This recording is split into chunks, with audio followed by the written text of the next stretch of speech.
안녕하세요. 한국문화 100 평양편 소개를 맡은 역사교사 문인식이라고 합니다. 반갑습니다. 여러분들은 평양이라고 하면 주로 뭐가 떠오르시나요?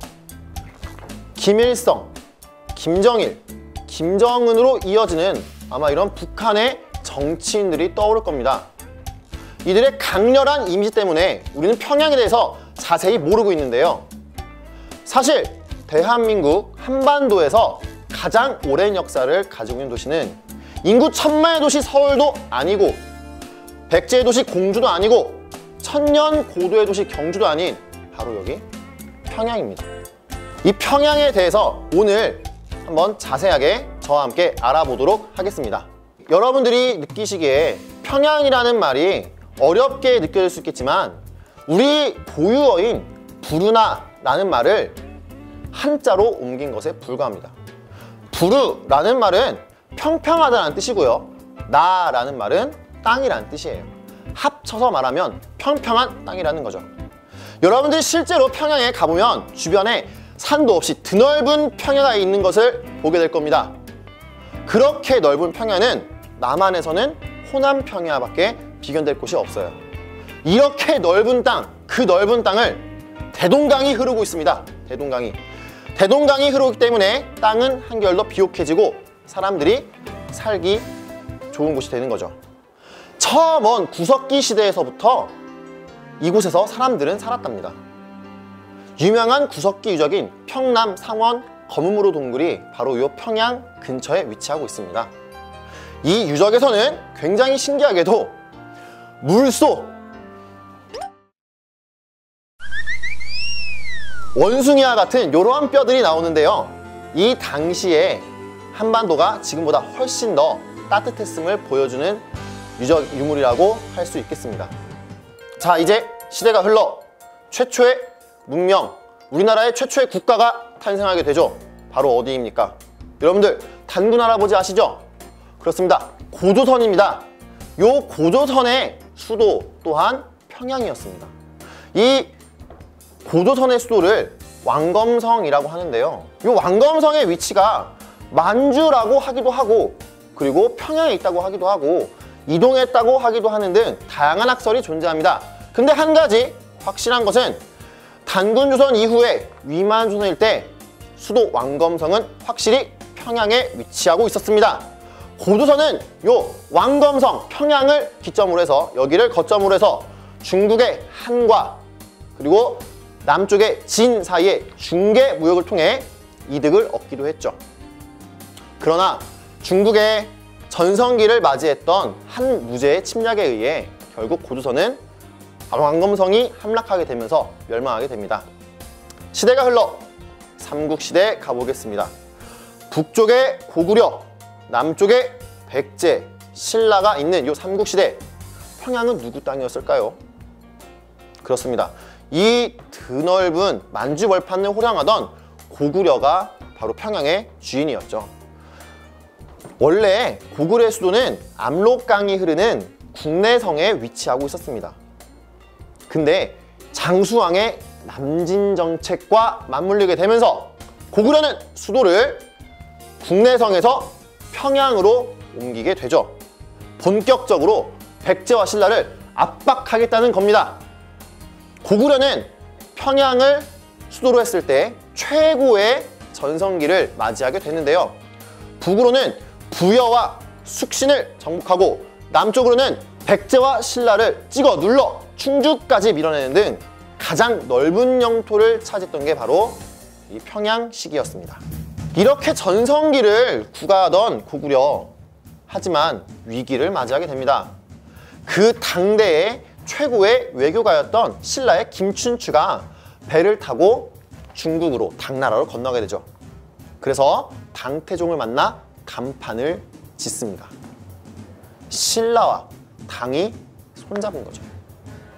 이렇게 결성된 나당연합군은 660년 의자왕이 이끌던 백제를 멸망시키고 668년 평양성으로 다가오게 됩니다. 결국 나당연합군의 공격과 연개소문의 아들들의 분열로 인해서 고구려는 멸망하게 됩니다. 이렇게 잠시 잊혀졌던 도시 평양은 고려 때 다시금 주목받습니다. 고려. 이름에서부터 알 수 있듯이 고구려를 계승했다는 것을 느낄 수가 있죠.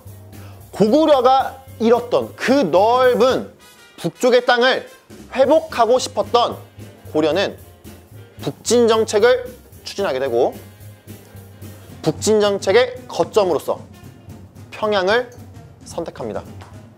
실제로 고려의 많은 왕들은 개경이 아니라 평양으로 수도를 옮기고 싶어 했어요. 그리고 진취적인 기상을 가졌던 요청은 수도를 아예 서경으로 옮기자는 그런 운동을 벌였습니다. 이게 정말 유명한 서경천도 운동인데요. 나중에 일제강점기 때 민족사학자였던 신채호는 요 서경천도 운동을 가지고 이렇게 표현했습니다. 조선 역사상 1000년 내 제일 가는 대사건이다. 이 말이 무슨 뜻이냐 하면 수도가 평양으로 옮겨지고 더욱더 진취적으로 나아갔다면 우리 천년의 역사가 바뀌지 않았겠나 하는 그런 아쉬움에서 이런 말을 했던 게 아닌가 싶네요.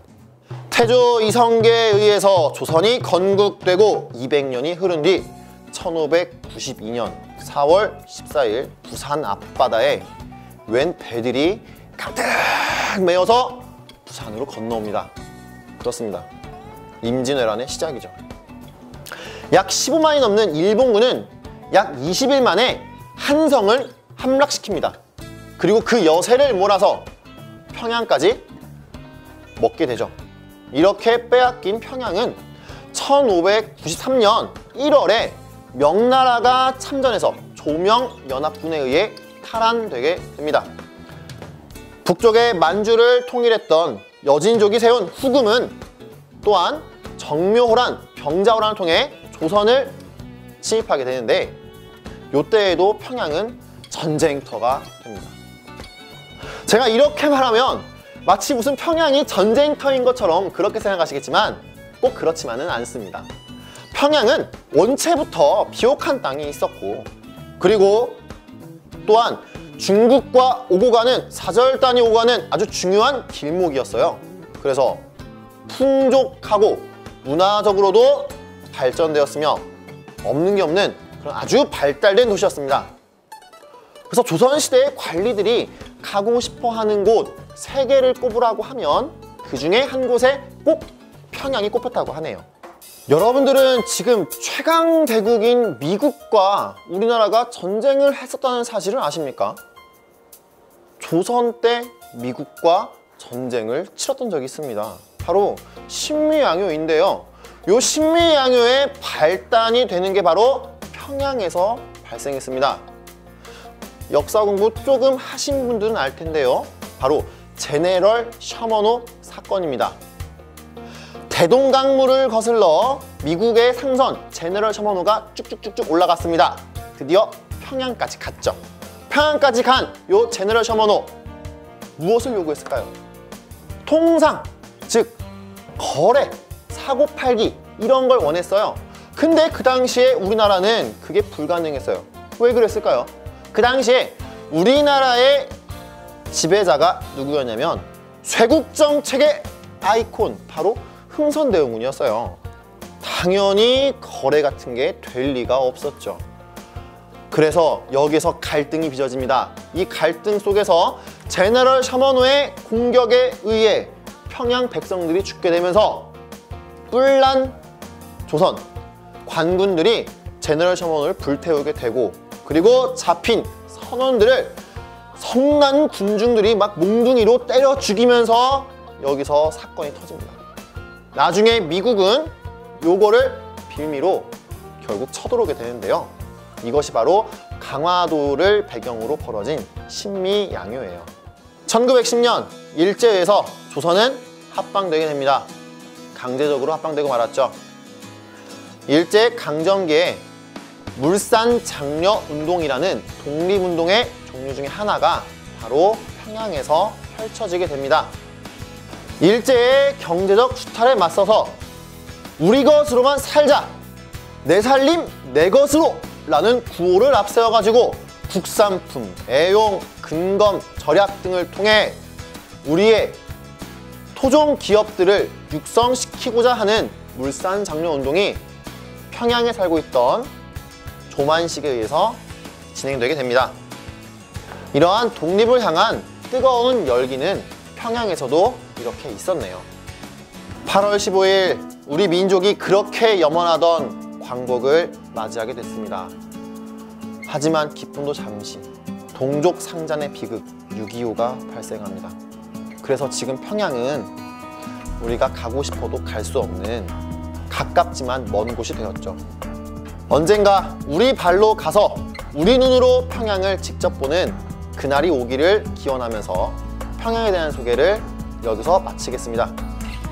이상 역사교사 문인식이었습니다. 감사합니다.